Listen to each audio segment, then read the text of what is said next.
Let's head back to the voicemail of Truth and Reason. I'm not sold on a dude who's been coaching for 30, 40 plus years. That's never been a head coach. Maybe he was a good offensive coordinator, but some of the greatest minds don't make good head coaches. I'm not sold on Monken. I feel like this is a stopgap till they can get their new stadium open. Browns fans prepared to be disappointed and continue to live in Loserville because as long as Jimmy Haslam's here, the Browns ain't never going to win nothing. They might win the press conference by saying the dumbest things and doing the dumbest things, like giving a $231 million contract guaranteed. That's the only headlines Cleveland's going to win. Your thoughts? As always, appreciate all of the voicemails. Let's welcome in Casey Kinnaman, Barking Browns podcast, as well as the All Eyes on Cleveland podcast. Casey, the idea with a guy that hasn't coached, hasn't been a head coach so long, I understand the thought. You could say the same thing about the shiny new young coordinator. I don't hate the hire at all.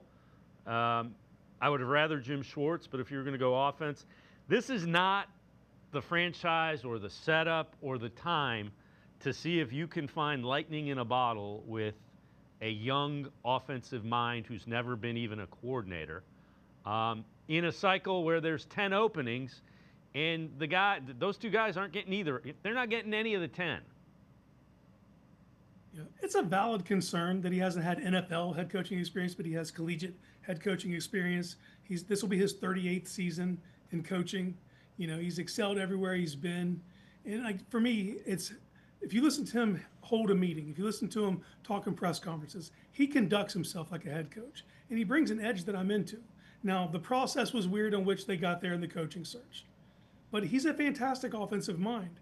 Now we need to see how he handles all the minute stuff. If we're talking in-game adjustments, we're talking about time management, all those things. That's true. But this man's been coaching for a long time. I have no doubt he's going to be prepared for his moment, and I don't have the same concern. I feel like when I hear him speak, especially in team meetings, he's going to be okay. He'll handle himself accordingly. Yeah, and again, it's not a sexy pick. Sometimes, the picks that are straightforward and plain work out the best. And again, nobody knows. We'll see. But the thing that utterly blows my mind is everybody fell in love with these two young coordinators. Nobody knows anything about them. If you're not inside the building in Jacksonville or L.A., the Rams, you don't know these guys. You just don't.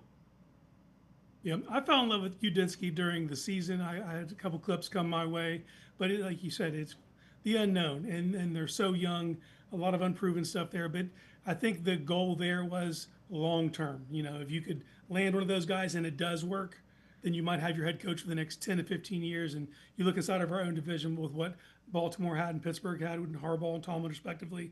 And I think that was the angle there. I think this is more of your Bruce Arians type of hire.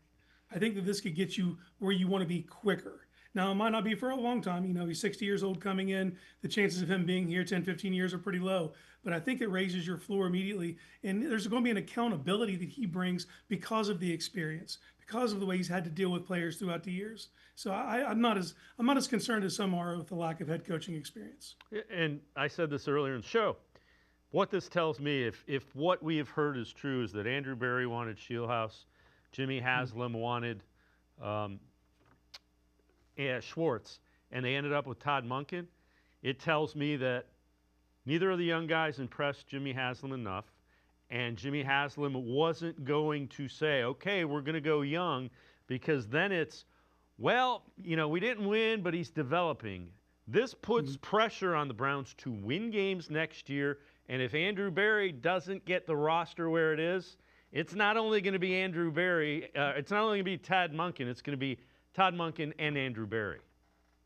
Yeah, that's an excellent point. And given the schedule they have coming up this year, there should be a little bit of impotence to win early.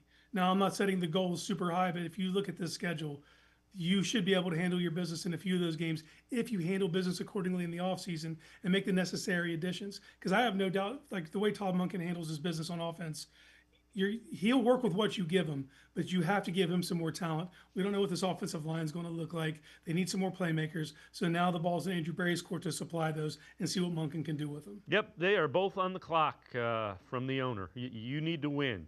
Go find the players, and then you go coach the players.